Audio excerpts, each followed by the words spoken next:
What's going on, everybody? Welcome back into the channel. Today we're going to be bringing you guys another Pack Wars episode for Star Wars Unlimited. We're going to go over the rules in a little bit. Before we go ahead and do that, I want to thank you guys, as I always do. Without your guys' support, I wouldn't be able to do what I do for you guys. And again, also make sure to leave your comments and let me know what you guys are thinking about the comment. I like to hear feedback, whether it be positive, negative, anything to help me improve my content for you guys. I'll definitely am willing to. I read all the comments, and yes, I'll accommodate pretty much everything that I read. I know that for one of my videos, the last video I did, the animations and the sound effects weren't great because they were too loud. I'm gonna fix that in this video, and then obviously if there's anything else you guys want me to change, maybe add, etc., let me know. I'm open to hearing from you guys, and it doesn't always have to be positive feedback. I like to hear the negative as well, because I just want to try to put out the best content for you guys and kind of adjust as we continue to make content for you. So with that being said, another thing I want to get into, tomorrow we have our giveaway for the box, the sleeves, and the promos going on my channel. It's gonna be a 9 p.m. Eastern Standard Time stream. It's going to be dual casted on Twitch and YouTube. Most of the stuff's going to be happening on YouTube, and then we're going to be picking a winner from both chats, most likely, to win those things. Whoever's in the chat at the time of the drawing. The stream is going to start at 9 o'clock, but at the end of the stream is when I'm going to be doing the drawing. So if you can't make it at the beginning, try to get there at the end, and who knows, maybe you can win a box and some promos and some sleeves. So there's that. And then before we get into the actual video, I want to go ahead and talk about the rules of Pack Wars for Star Wars, and then we'll get into the pack opening, and then we'll get into the match. So as far as the rules go, basically both me and my opponent are going to have one pack each to open. Each person has to use the base and the leader that they get in the pack as their colors for deck building. You can only build with commons and uncommons, so you can't use any rares unless you pull rares from your pack. Obviously each pack you get a rare, and so if you pull a rare, you can use any of them. Yes, there may be an aspect penalty, but you can still use that rare. It might be an advantage in some way. Or if you get a legendary, you can go ahead and trade that legendary in for any rare if you don't have the colors and you think that another rare would help you out more. Or you can use that legendary in your pack as from your pack as well. So those are the rules. You have to make a deck with the leader and the base that you get in your pack. You have to use commons and uncommons to fill out your deck. Any rare that you pull in your pack, you can go ahead and use in your deck. Any legendary you pull in your pack, you can use in your deck. But if you choose to try to trade in your legendary, you can trade it in for any rare of your colors to help you out in your deck making. So those are the rules, and then we just go ahead, we build our decks quick, and then we play against each other, just a normal match. I was going to go ahead and put both matches on. We did a best 2 out of 3, but I think one match is probably better, so the video is not like 20 years long. So without further ado, let's go ahead and hop over into the pack opening to show you guys what we're going to be playing and how it's going to go.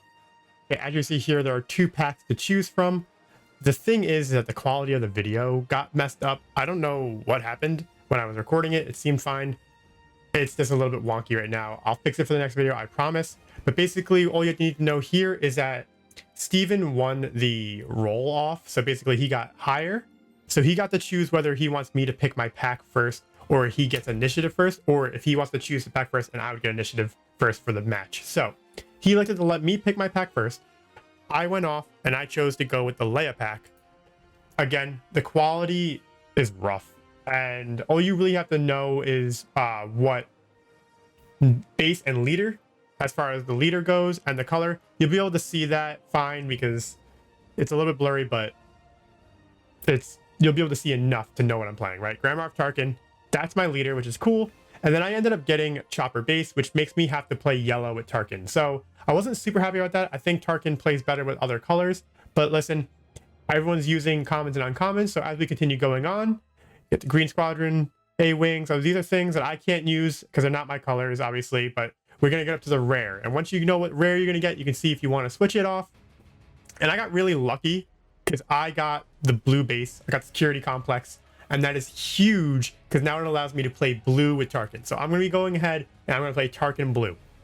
So now Steven's going to go ahead and open up his pack to see what he's going to be playing against my Tarkin deck. But I'm happy. I got blue. I think it's better than the yellow I was stuck with at first.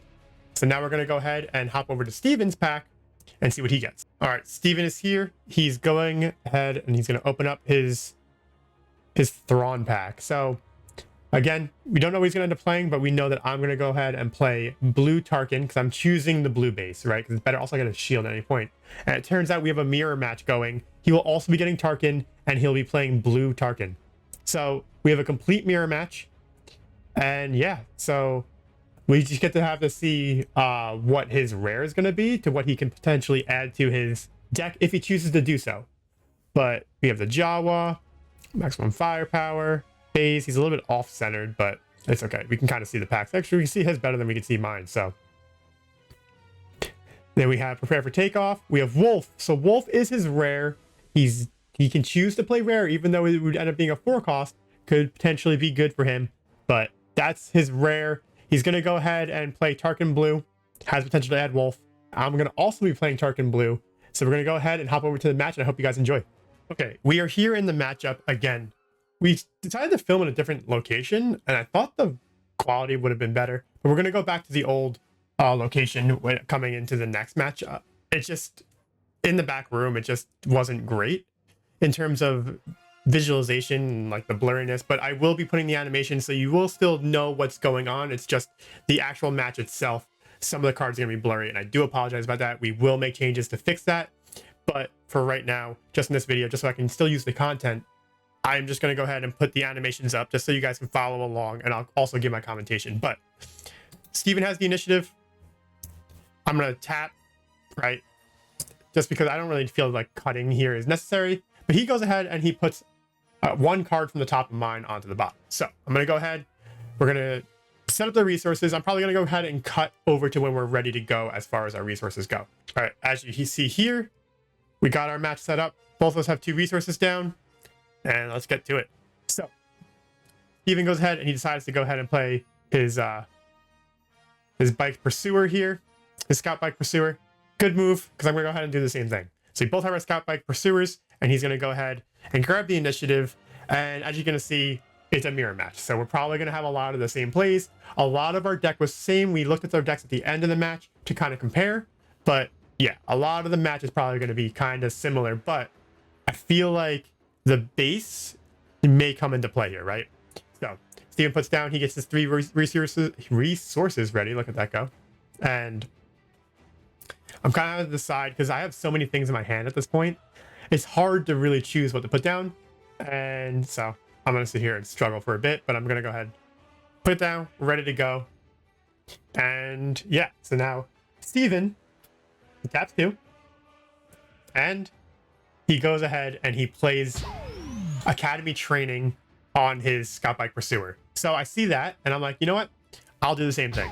Again, mirror match. We're pretty much, and again, I had other plans for my hand, right? But because I saw him do that and I had the card in my hand, I'm like, you know what? Fine. We're going to go ahead and do the same thing. He gives an experience token to his Scout Bike Pursuer. And I'm like, you know what?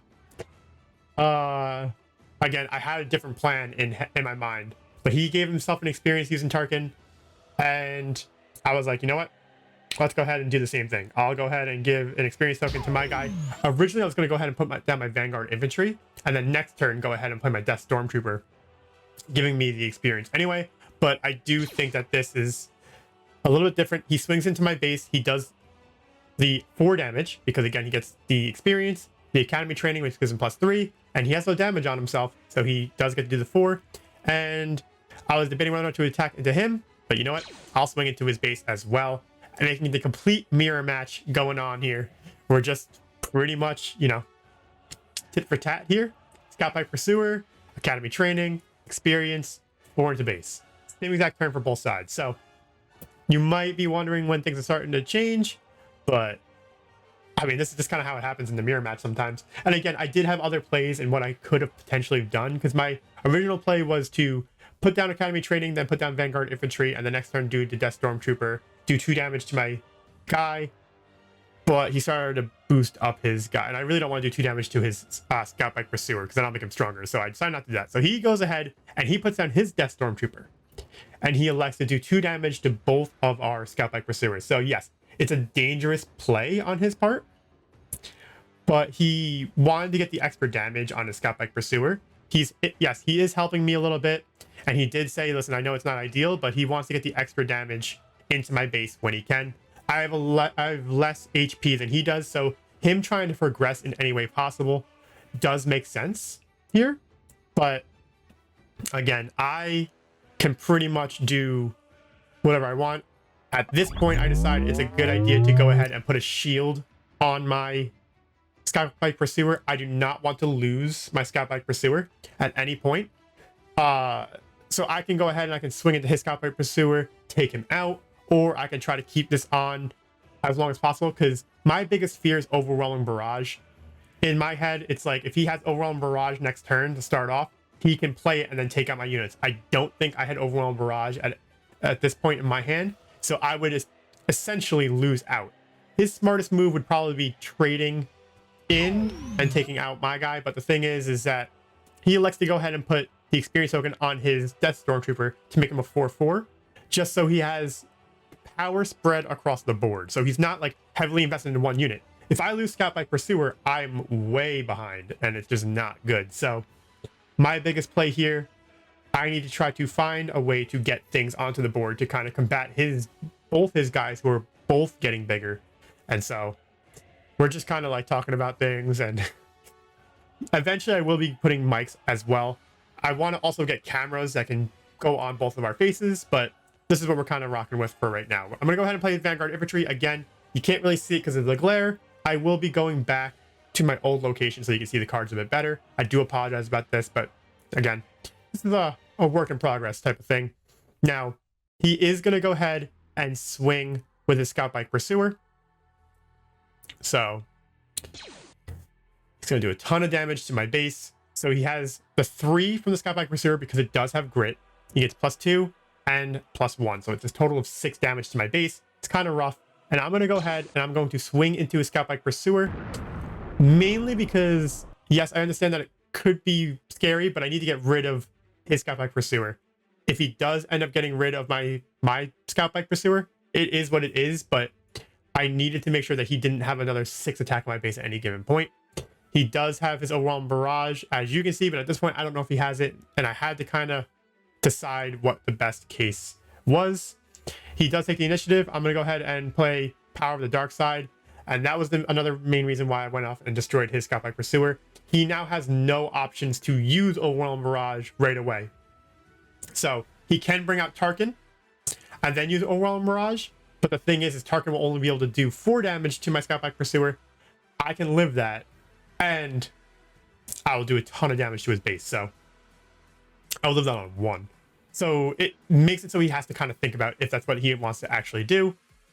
I just, now we're just kind of going back and forth on Power of the Dark Side, and he's not too happy about it, but now he has to kind of decide what the best play is here. Because again, at this point, the Overwhelming Barrage, he does end up showing it to me at one point, probably after I did destroy his Death Stormtrooper and be like, hey, listen, this is what I had. I could have definitely taken back over, but I had to play it in a way where it works out for me to make it so I don't get Overwhelming Barrage right out of the gate. Because if that was the case and I lost my Scoutbike Pursuer, it'd be a little bad. But now I am really in the lead here. I have a Scoutbike Pursuer who's only getting stronger because Tarkin can go ahead and boost him up here now, and I can go ahead and put other things on him. I have a Vanguard Infantry on the board. I also have a tag in hand. So this is just, I'm looking really good here, and my opponent is trying to like figure out what he's going to do from here on out because he has no board state and mine's only going to get bigger. So we'll see how this one goes for Steven here. He does choose to bring out Tarkin. Maybe he's trying to get some type of damage out. I'm going to go ahead and use my Death Stormtrooper. Now, yes, I could have attacked with Vanguard Infantry into Tarkin or into the base to do that, but I wanted to get the extra experience first, just so I could be a little bit more protected. If he has Academy training and then uses Overwhelming Barrage, I can go down here at that point, because he'd be doing 6 total damage. So I was like, okay, now I have to try to get as much like EXP tokens on it to make sure he can live anything possible. So he does elect to spend the 3, even though it's supposed to be 2. He does realize that. He plays Academy training, and that was what I was afraid of. Academy training on Tarkin is now a 4-7 again, even though he starts up at 7, but he took 2 damage. So he's a 4-7 at the moment. But yeah, Tarkin is definitely able to do a lot of damage if he plays Overwhelm Barrage. He can't play Overwhelm Barrage this turn because he only has 3 resources left. And now I'm going to go ahead and swing into his Tarkin, taking out Tarkin. I'm going to take 4. So now it's another way to make sure that he can't have pressure next turn from his leader or anything in terms of damage and units in general. So I'm looking really good here. He plays tag. He doesn't feel too happy about it, but he has to get something on the board. So now I go ahead and I play my own tag, and I give an experience token to both my Death Stormtrooper and another one to my Scout Bike Pursuer. So now you're seeing this complete like trampling here. I'm getting Scout Bike Pursuer with Grit now. It does 7 damage on the card itself, and that's not even including all the experience I have on it. So he's going to go ahead and grab initiative. I'm now going to go ahead and bring out Tarkin. And I will swing Tarkin into his tag to make it so he has no way to do damage to me next turn, giving an experience token to my Scout Bike Pursuer. So I do feel bad at this point because we had the same exact start. But if I didn't have this, my super complex base, I wouldn't have had that shield. I wouldn't be able to take out his Scout Bike Pursuer and feel good about it. So I got luckier with my packs, but you're just seeing that my Scout Bike Pursuer, because I got that shield, is able to stay on the board, and now I'm kind of controlling the board. I have a Death Stormtrooper up there, although you can't see it. I have a General Tag. I have a Grand Moff Tarkin on the board now. I have a Scout Bike Pursuer that has 6 damage on it, which means it's doing 7 on the card alone. I have a total of, I believe, 6 extra damage from experience tokens and Academy training. And I also have 4 HP at the moment. So I can take a decent amount of damage. 4 is not anything crazy. He brings out his Steadfast Battalion, and I'm just kind of like, you know what? I can go ahead. I don't want to swing my Scout Bike Pursuer because I will die if I do so. So I like to go ahead and I'm going to swing with Tarkin into his base. I'm going to go ahead and give an experience token to my Scout Bike Pursuer, making so I do have 5 HP left. I will still die from the Steadfast Battalion, but none of the overwhelm damage will be going into my base. And he doesn't control a leader, so it will not get +2/+2. Or +2/+0. I don't forgot which one it was off the top of my head, but still, I'm just setting it up to where I can't take any damage on my base. Because Steven started off really good. He got a 6 hit on with his Scout Bike Pursuer. He did try to use the Grand Moff Tarkin's ability, but it wasn't an Imperial, so I had to let him know, hey, listen, can't do that. So I think he elects to just go ahead and take the initiative. And now I'm going to go ahead and I'm going to swing tag into base. And then I'm going to go ahead and swing 4 into base with my Death Stormtrooper. My Death Trooper, I mean. And then from here, I still have all my resources untapped. Right, I didn't put anything down this turn. I didn't really need to. But yeah. I then go ahead and I play... He's just trying to get his tokens already. I then go ahead and I play a General Tag from my hand. Because... You know... Just trying to get more EXP on my other troopers, just in case my Scout Bike Pursuer does die. I'll still have my other trooper over there. So I'm going ahead. It's a unique unit, so I do have to pop the other one, but the effect does still trigger. And boom. And boom. So we have 2 more tokens given out. And now I'm going to go ahead and do a massive chunk. So we have 7, 8, 9, 10, 11, 12, 13, 14, 15 damage into base. We're going to leave him on 3 HP. And then I'm just going to go ahead and play a Death Stormtrooper. Oh, I didn't swing yet. I played the Death Stormtrooper to do 2 damage to him to make it so I can do 2 more damage. I'm going to leave him at 1 HP. And just making it so, like, no matter what happens next turn, I will be able to take him out. Doing a total... I do feel bad But listen, sometimes this is Galactic Civil War. This is Galactic War here. Tarkin versus Tarkin. Only one Tarkin can stand. So I go ahead, I leave him at 1 HP on his base. I was kind of hoping I can do enough to take him out, but was not the case. And we're going to go ahead and pass. Essentially, I don't need to go ahead and put anything down. And neither does Steven, but I believe he might put down a resource for some reason. If I can remember correctly. But yeah. As you see, 2 Death Stormtroopers up top. The Death Troopers, and, you know, he goes ahead and he vanquishes my Scout Bike Pursuer just to, you know, shove it in my face that he was able to kill it. And then I go ahead and I swing for game with Tarkin. And that's going to pretty much do it. Now, yes, I understand that the quality of the video of the match wasn't great, but that will get better. I'm going to just end up filming in the same spot that I did the other video for the Han video. A lot better lighting in terms of this. There was no glare. So we're going to go ahead and film it in the same location we did in the past, but hopefully you guys were still able to follow with the animations and stuff like that. I'm trying to make it so my videos are easy to follow, even for new people who are just trying to get into the game, make it so you guys can see it a little bit better. So if you guys enjoyed the Pack Wars match, let me know down in the comments. I'll bring more of these to you guys. Obviously better quality of video, but also it's just fun to be able to make decks that you're not actually going in there knowing what you're going to make. You're just making the deck on the fly, all commons and uncommons, so they're complete budget essentially. And then you can kind of see maybe there's a type of deck that you saw that had some cool combos that you're not really used to seeing because you don't play these cards, because we're not actually playing anything that we're choosing. We're just playing random cards. So maybe you guys are kind of enjoying that. Maybe it gives you some inspiration to start playing a leader with a random color that you didn't think to do. So let me know if you guys are enjoying these Pack War videos. I'll definitely bring more to you guys. I'll be bringing more deck list videos to you guys soon as well. Let me know down in the description below, not description, but the comment section, what deck list you guys want to see. I think I'm going to go ahead and start moving some like community tab. Hey, what, like, go ahead and make a post on my community tab about asking what deck list you guys want to see. Whichever one gets the most votes, that's the one I'll do for the week. I think that's how I'm going to end up doing for now on. And then also I'm going to give a shout out to the person who does make the suggestion for the deck, and just a way to kind of give you guys shout outs to what you guys want to see. So if you guys are enjoying the content, you guys are new here, make sure to hit that sub button down below. Support is always appreciated. We're going to keep on bringing you the Star Wars Unlimited content, and we'll see you guys on the next video.